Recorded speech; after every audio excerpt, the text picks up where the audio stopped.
Hello everyone, this is Dr. Swapnil Chandratre here. I get a lot of queries, people asking me that please share your experience regarding what are the challenges did you face, what are the hurdles which we can expect during our journey as a dentist pathway. I have tried to answer all that questions. Okay, today I'm going to discuss that what are the challenges you should expect when you decide to come here Germany on a dentist pathway and how you can solve it, what are the tips to tackle it. There are many informations which are very important, so please don't skip this video, okay, because there are some lot of important tips are there. If you haven't subscribed to the channel, please subscribe to it because such information you will not find anywhere. So let's get started. So regarding this challenge thing, this question comes a lot. This is because what is happening right now is that coming to Germany, market is saturated and mostly controlled by some very different types of agencies, and they always show a lot of the rosy pictures that some false hopes and some rosy pictures and showing false timelines and false expenses, and then people come into their talk and they expect anything something else, and in return they get something and then they get frustrated and all that. So because of that, this thing has happened. So you should understand this is from my personal experience, okay, that which I have gone through, and you can also go through with this thing and these challenges, so you should be ready for it. So first challenge what I'm going to talk you about is a German language. Okay, everyone by now know that we need to learn German language to come here, and it is very difficult and all that stuff. But today I'm going to tell something different. Okay, how hard is German language? How what you can expect from the German language? Regarding that, I have made a separate video. You can check that out. The link will come here.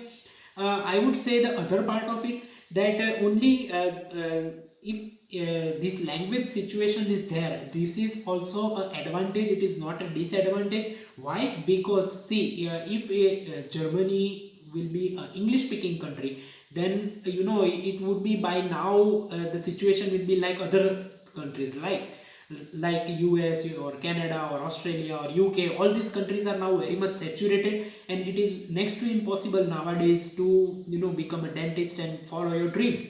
But in Germany, because of only this language barrier, many people are not coming here, and that's why it is not saturated. So this is not a bad thing, but it is an opportunity that still it is not saturated.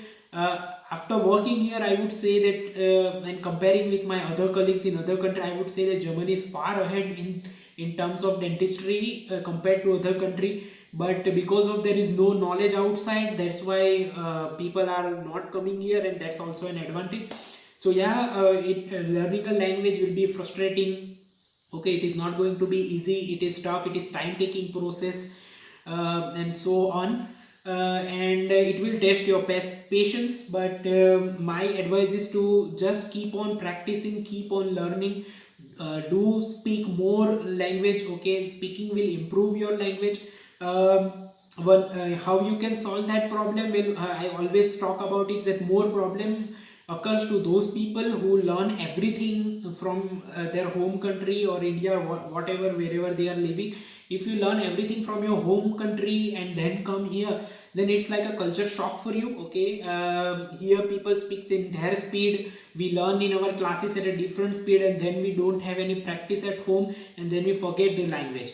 So as I said before, that with your language skill at home, and even if you do some FSP KP coaching classes, you can pass the exams.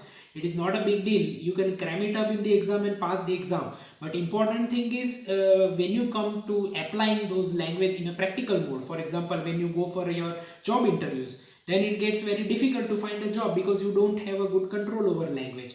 So don't do that mistake, as I told before, not learn everything from Indian teacher or your hometown or a home country teacher. Okay, learn your advanced level from here. Okay, learn basic level from your country, but learn your advanced level language from Germany only. And if possible, come here and learn that. That will be the best way to learn, and that way this problem can be little bit decreased. I'm not going to say that it will get easier. Okay, it is a difficult and time taking process, but if you do it smartly, it will make things little bit better.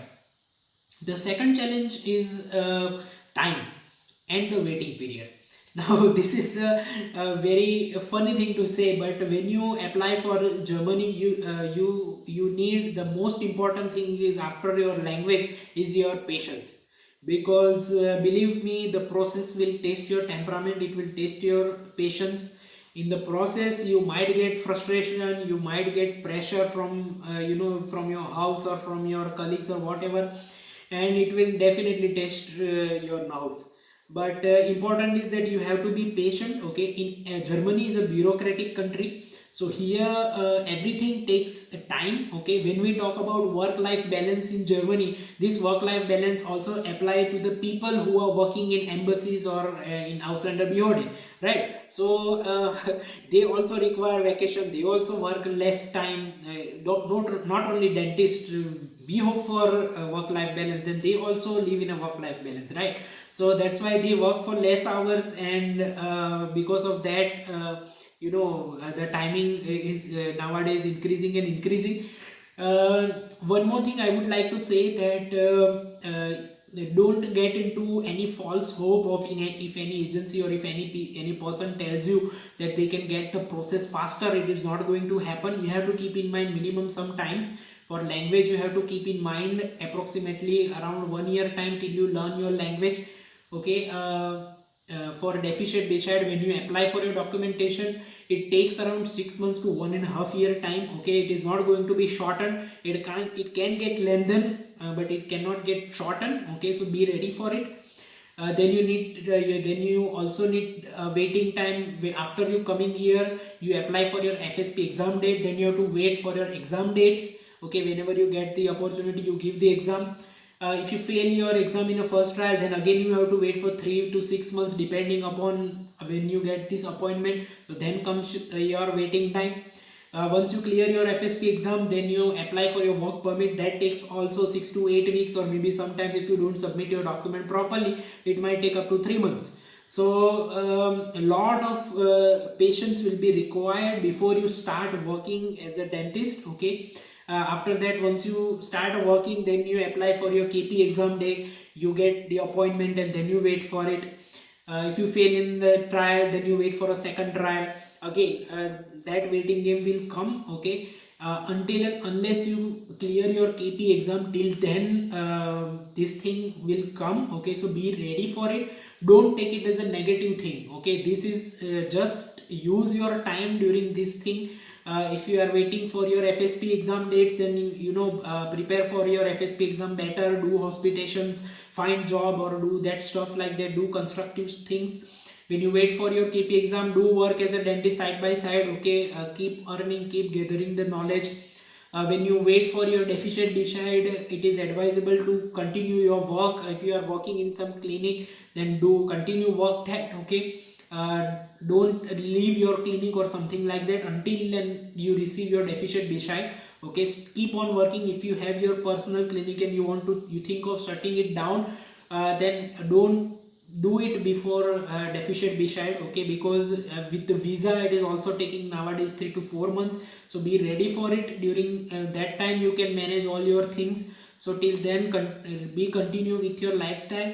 Another way to see, some stuffs are not in anyone's hand, but the smartly how you can manage your time is that see, generally everything is done here in a German language. As I said, it is a bureaucratic country. So when it comes to your documentation, if you decide to do entire process on your own, yeah, it is possible to do it. But the problems that is happening is that if you want to execute that process entirely on your own, then for that you require a good amount of your German knowledge. You should be able to communicate with the officials. When you write down the email, you have to understand what they want to say.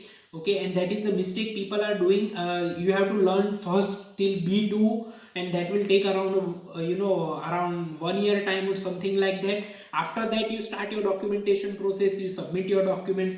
You don't understand sometimes what officials want to say, because you are not living in Germany. you haven't gone through with the same process and you don't know how the officials talk, so then you don't understand, you don't able to solve the queries, and query keeps on piling and piling and piling, and that increases your time so much. So what you can do is that, my personal suggestion is that if you want to shorten that time, take a professional help, okay. Take only the help from the people who have gone through with this process, not some random agency who are saying, who is sitting in home country and saying that I will do this and do that, because they personally don't know how to communicate with them, right? So only take the help of people who have gone through with it, so they'll be able to solve your query properly, and they can communicate with the officials better than you. Side by side you can keep on learning your language, and side by side the documentation can be handled by the professionals. So that way you can save a lot of time, okay. Even if you save a 6 months time, you have to keep in mind that 6 months you come faster here, those 6 months you will earn faster, you will get the job better. So those are the very bigger advantages. Instead of doing everything on your own and then become confused and asking for help here and there, it is better that you take a professional help in terms of your documentation. And as I said, only go through the people who have gone through with the same process, who are in the same profession or the similar profession, then only this thing will be better. So that is the one personal tip I always tell you that you take to shorten your time. Now coming to the third challenge, is regarding your managing your finances. So we all know that we have to make a block account before we come to Germany here on a dentist pathway. Now with that block account you have to you will be spending a lot of your basic expenses first. That's your rent, your cost of living, your groceries and all that stuff. Then there are many expenses which will come onto your way, which you should be ready with. For example, a lot of printing and all that stuff. Then comes the post. You have to send a lot of post and mails, and then your telephone bill, your internet bill. Here there is a radio tax, your insurance. So with that your costing will go up and up and up. Okay, so my advice is to don't try to live slightly away from the big cities, okay. If you have your classes in your big cities, try to find accommodation little bit away from it, so that way you can reduce your rent, okay. Try to save as much as money as possible, because other expenses will come. For example, FSP exam fees, okay, that is around 400 to 700 euros depending upon the states, okay. Once you clear your FSP exam, then you have to apply for a work permit. That work permit also cost you in the range of 500 to 1000 euros depending upon the state. And and many of the expenses will come. So for example, transport charges, when you go from one place to other, okay, you won't be having a car on a day one, right? Or here there is no two-wheeler or scooter thing. So those are the many things which will come onto your way. So be prepared for it and manage your finances smartly. Don't spend entire of your money. Try to save as much as possible, okay. Once you clear your FSP, once you get your work permit, once you start working, then there is no issue with it, okay. You will earn good enough to survive, okay. Not only survive, you to have a good life, okay, with you. And if you are with your family, then also you can live a very good life. You don't have to worry about later on with your money, but till you start working, that around keep in mind 1 year time before you start working. So during that time, manage your finances smartly. Don't overspend it on the things which you don't need. Only focus on the necessities and try to save as much as money, which will helpful for you in a coming time. The fourth challenge which I would say is minor, that will be affecting some people but not all, that is a cultural shock. Okay, so generally when many of the people, if we are coming from India or Asian country, they are mostly influenced by their parents, or they live mostly in their comfort environment of your parents. So when you come out from that and come to another country, that challenge will come. Okay, in the beginning you might feel homesick, okay. Those people who love to eat, those who are foodie, who like to eat street foods and all that stuff, cheap foods, cheap outside food, those things are not going to happen here. Eating outside is very expensive. And my tip is that even if you are a boy or a girl, if you are coming here learn how to cook, okay, and learn the items which you love to eat. Here there are many Indian stores in big cities, okay, and even in some small cities also, so you don't have to worry about the groceries. You will find everything from, you know, Amul butter to your, what I would say, that your dawat rice, everything you will find it here in your Indian store. But you need to know that how to cook that, okay. So learn your favorite dishes, try it at your home and all that, so that will give you a less homely feeling, home missing feeling, and that way you can concentrate more on your pathway, okay, and more on your things which are important in your life. So that is a minor thing which might come, which might not come, depending upon person to person, but those things will come. You have to be ready for it. The another fifth thing is, that is the most important thing, is landing a job. Now I get this question a lot, that okay, how easy is to find a job here, how can we find a job so easily, how can we work here? Well, I would say that yeah, it's not going to be you know, piece of cake, okay. Getting a job is not that easy. Yeah, it is 100% possible to get a job, but to get it easy, it is not every time possible, okay. You have to be smart about it. As I said before, it is like a conclusion for all this thing. You require a good amount of documentation. You have to have a smart hand holding to help you out, that okay, what to do next, what to do good. Another thing, before you start any process, you should know that whether you are coming on a right pathway or not. Some people choose a wrong pathway, and they, you know, then their waiting period comes, and then they start speaking bad about the country, that they are not getting the job and there are no job opportunities, something like that. But you are missing the point, that you have taken the wrong pathway. It is very important for you to understand which pathway is better for you. I have already made the video about the dental hygienist pathway and a dentist pathway. You can, it is very important for you to understand that which pathway you should come, okay. Even if you are not able to decide it, you can consult me, okay. The link is in the description box. We'll talk on a Zoom video call, okay. I can help you out, that I will understand your situation, I will understand your process, and then I can advise you what is the best way for here for you to come. So that is also very important for you to understand before you choose anything. You have to be smart about your documentation. You should know that how to talk with your officials, how to be prepared for the interview, how to be ready for it, right? It is not going to be like, you know, you pass the exam and okay, the job is here. It is not like that, okay. You need to clear your interview. So those minor things are very important for you. I am here to help you out regarding if any query is there. And you can anytime contact me. The link is in the description box. You can book your Zoom call slots. We can talk face to face. You can tell your situation. I will point out my point of view, and then we can decide that what is the best for you. So yeah, this is what the challenges are all about, and which I think which you might face these things. So be prepared for it. Don't, you know, get misunderstood by any of the agency or any of the person who are showing you the rosy picture and not telling you all the things, because such things and such complexes and some challenges will come on your way, and be prepared for it. I hope that you like the content of this video and spread the awareness, and till then, have a nice day.